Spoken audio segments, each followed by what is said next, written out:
Hello guys, कैसे हैं आप सब लोग। तो आज की हिंदू समरी कवर करते हैं। आज तारीख है 28 दिसंबर 2016। प्रस्तुत करूंगा मैं दीपांशु सिंह। तो अनअकैडमी के आप इस लिंक पे मुझे फॉलो भी कर सकते हैं ताकि आपको मेरे वीडियो कोर्सेज के अपडेट मिल जाएं। और इस कोर्स को please review rate and recommend करें। आई नो मैं आपसे ये बार बार बोलता रहता हूँ, बट हमारे लिए बहुत इंपॉर्टेंट है ताकि हमें पता चल सके कि आपको कोर्स कैसा लग रहा है। तो प्लीज़ इसे ज़रूर करिएगा। आज का क्वेश्चन है कि अभी आपको हाल ही में पता होगा, एक न्यूज़ आई थी कि पाकिस्तान के एक जर्नल ने बोला है कि भारत को सीपैक में ज्वाइन कर लेना चाहिए, तो सबके लिए फ़ायदा होगा। तो उसमें आपको क्या लगता है? आप इसके बारे में अपने सुझाव लिखिए कि भारत को क्या अपनी जो पॉलिसी है पाकिस्तान के खिलाफ उसको रीलुक करने की ज़रूरत है और उसे ज्वाइन कर लेना चाहिए सीपैक। तो इसको क्रिटिकली एनालाइज करिए, बोथ पॉजिटिव्स एंड नेगेटिव्स लिखिएगा अगर ऐसा होता है तो।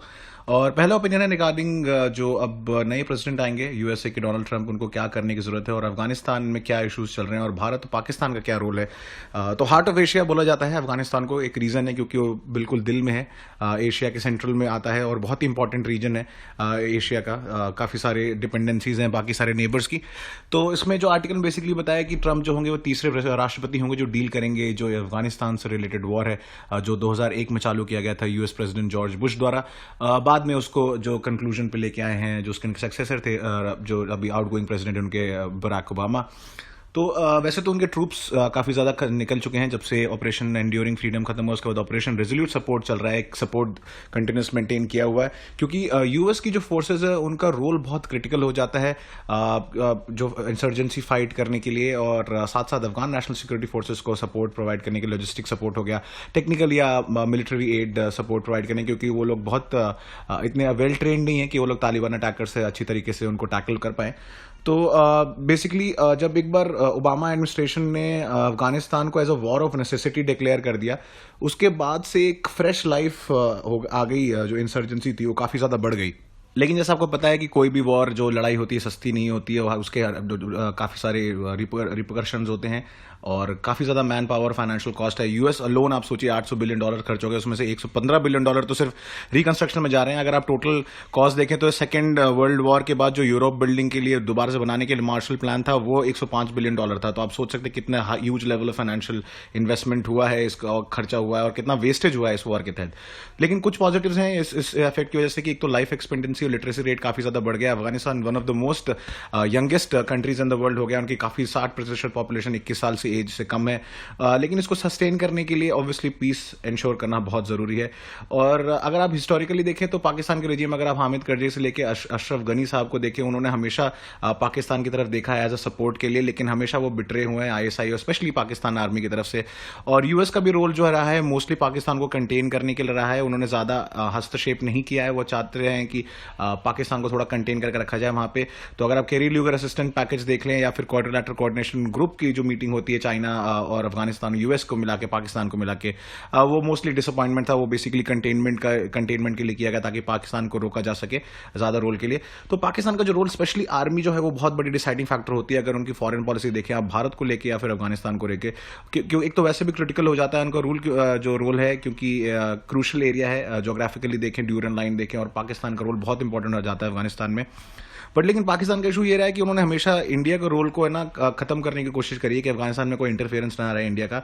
लेकिन इससे कुछ होगा नहीं। पाकिस्तान अगर चाहता है तो कोई सोल्यूशन मिले तो उन्हें एक आइडिया एक्सेप्ट करना पड़ेगा कि अफगान सोवरेन राष्ट्र बना है और ऑटोनॉमी मेंटेन करे। साथ ही साथ जो इंडिया और पाकिस्तान की राइवलरी है वो उसको इफेक्ट ना होने दे पाकिस्तान के रिलेशनशिप में। और साथ ही साथ जो तालिबान का फ्रेगमेंटेशन हुआ है उससे उनकी जो एबिलिटी है टेररिस्ट अटैक्स को लॉन्च करने की, वो कुछ खत्म नहीं हुई है और वो बढ़ती ही जा रही है। तो ये एक चिंता वाले विषय है।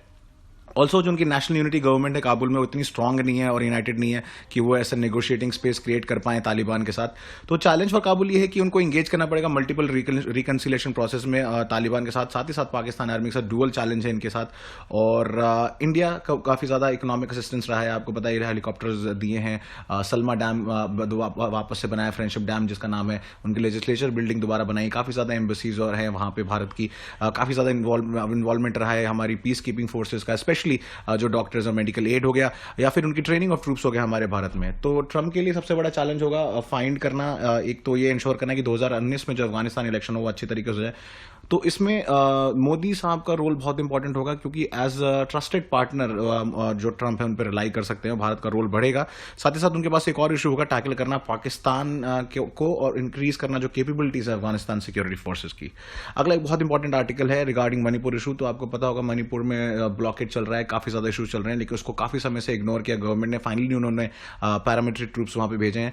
तो मणिपुर की दो मेजर लाइफलाइंस है, एक इम्फाल दीमापुर रोड और इम्फाल सिलचर रोड, जिसपे ब्लॉकेट था। यूनाइटेड जो नागा काउंसिल जो वहां का जो उनकी यूएनसी करके एक एरिया में पार्टी है, तो वो जो ग्रुप है बेसिकली वो उन्होंने बोला है कि उनको बहुत ज्यादा इशू, उन्होंने ब्लॉकेट किया है। बट वो अभी वो एक थोड़ा देखा जा रहा है कि साइंस ऑफ रिकंसिलेशन है, वो गवर्नमेंट से बात करने के लिए तैयार है। साथ ही साथ एक कमेंडेबल ग्राउंड वर्क किया है वहां के ग्लोबल ग्रुप ऑफ सिटीजन जिनका नाम है गुडविल मिशन। तो रूट ऑफ द क्राइसिस देखिए, कोई भी क्राइसिस होता है उसमें आप डायरेक्टली आप उसको नहीं बोल सकते इसका पिन पॉइंटिंग कॉज नहीं, मल्टीपल फैक्टर्स हो सकते हैं उसके। सबसे बड़ा एक तो देखिए जो मेन फैक्टर है वो एथनिक होमलैंड वाला, कि हम लोग कुछ राज्य जो है जो समझते हैं कि ये हमारा, हम लोग इसको यहाँ को बिलोंग करते हैं, तो हमारा सिर्फ यहाँ पे हक है। स्पेशली वहाँ पे नागाज कुकीमीटीज करके जो कम्युनिटीज हैं, ये इंपॉर्टेंट नाम है, याद रखिएगा, कभी कभी यूपीएससी पूछ लेता है। तो इनके काफी सारे अपने अपने प्रेफरेंसेज हैं और काफी सारे इंटरेस्ट जो ओवरलैप करते हैं, तो किसके इंटरेस्ट को प्रेफरेंस दी जाए, ये सबसे बड़ा इशू वो चैलेंज है सरकार के लिए वहां की। तो और साथ ही साथ जो वहां का होमलैंड है, काफी ज्यादा जो है ग्रेट डील ऑफ स्क्यूइंग हुई है वहां पे। जो मॉडर्न लैंड जब रेवेन्यू एडमिनिस्ट्रेशन जब से चालू किया गया ब्रिटिशर्स द्वारा 1826 में जब ट्रीटी ऑफ यानडेबू हुई थी, उसके बाद एक बंगाल ईस्टर्न फ्रंटियर रेगुलेशन लाया गया 1873 में। तब एक इनर लाइन ड्रॉ किया गया रफली, जो बेस ऑफ द हिल्स था सराउंडिंग रेवेन्यू अर्निंग जो फर्टाइल असम वैलीज थी। उसके बाद जो नॉन रेवेन्यू हिल्स थे उनको बेसिकली एडमिनिस्ट्रेटेड रख दिया गया, और एक्सेप्ट कुछ जो स्पेशल एरियाज थे जहां पे प्यूनिटिव मतलब पनिशमेंट दिया जाता था, सजा दी जाती थी। जो ट्राइब्स थे अगर वो लोग वहां पे आके हमला कर देते थे या फिर लैंड एक्वायर कर लेते थे। तो उसके बाद गवर्नमेंट ऑफ इंडिया एक्ट 1919 के बाद जब मूव किया तो ये चीजें नॉर्मल थी। उसके बाद उसमें चेंजेस आए गवर्नमेंट ऑफ इंडिया एक्ट 1935 में, जहां पे ये बैकवर्ड ट्रैक्स होते हैं उनको रीडिजाइन एंड क्लब कर दिया गया दो कैटेगरी, एक्सक्लूडेड एरियाज और पार्शियली एक्सक्लूडेड एरियाज में। तो एक्सक्लूडेड एरियाज जो थे वो तो रिमेन अनरिप्रेजेंटेड रह गए, और उसके बाद जो पार्शियली एक्सक्लूडेड एरियाज थे उनको सम रिप्रेजेंटेशन दिया गया जो गवर्नर के थ्रू जो स्पेशल अपॉइंटीज अपॉइंट किए जाते थे। तो अभी जो हाल में एक स्टेटस है कि मॉडर्न रेवेन्यू एडमिनिस्ट्रेशन जो है वो डिफाइन किया जाता है Manipur land revenue and land reforms act द्वारा, जबकि जब तक वो स्टिल एक यूनियन टेरिटरी था 1962 तक। बट लेकिन अभी भी जो हिल का एरिया है वहां पे अभी भी कस्टमरी लॉज जो है वो कंटिन्यू करते हैं, तो उसकी वजह से काफी इश्यूज होते हैं हिली एरिया में, जो वहाँ के हिल एरियाज हैं उनको एडमिनिस्ट्रेशन करने में। तो उनकी डिमांड्स बेसिक यूएनसी की, उन्हें नागालैंड चाहिए सेपरेट, उनका होम और ओरिजिनल लैंड चाहिए। तो वो कुकीज को एज एन एलियन समझते हैं, और वो चाहते थे कि कोई division of district without consent ना हो। लेकिन गवर्नमेंट ने क्या किया, पहले तो मना किया, उसके बाद उन्होंने डिवीजन कर दी डिस्ट्रिक्ट्स के 2 से लेकर 5 तक, इंक्लूडिंग जिरीमाम करके एरिया वहाँ का छोटा सा इनक्लेव है। तो वे फॉरवर्ड इसमें ये हो सकता है कि सेंट्रल गवर्नमेंट जो है उनको ब्रॉडर और मोर इंक्लूसिव अप्रोच अपनाना पड़ेगा। साथ ही साथ मल्टीलैटरल इशू काफी सारे लोगों को एंगेज करना पड़ेगा, सिर्फ एक पार्टी से नहीं होगा, एक कॉन्फ्लिक्ट ग्रुप से नहीं होगा, और उनको और सब लोगों को ये भी सोचना पड़ेगा कि सब किसी को लैंड एग्री करना, लैंड जो है शेयर करने की जरूरत है।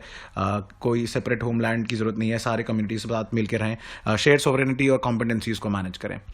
फटाफट आज की जो इंटरनेशनल न्यूज देख लेते हैं। तो नेवी जो है बेसिकली वो आईएनएस बेतवा, आपको पता है, उसको अपराइट करने के लिए कोशिश करी। साथ ही साथ जो अगला एक आया ट्राइबल डेवलपमेंट की, जो डेवलपमेंट है काफी ज्यादा पुअर कंडीशन में, मिनिस्ट्री की रिपोर्ट आई है। तो एजुकेशन एनरोलमेंट जो है वो इंप्रूव हुआ है, लेकिन ग्रॉस एनरोलमेंट रेशियो जो है वो ट्राइबल एरियाज में अभी भी डिक्लाइन हो गया है।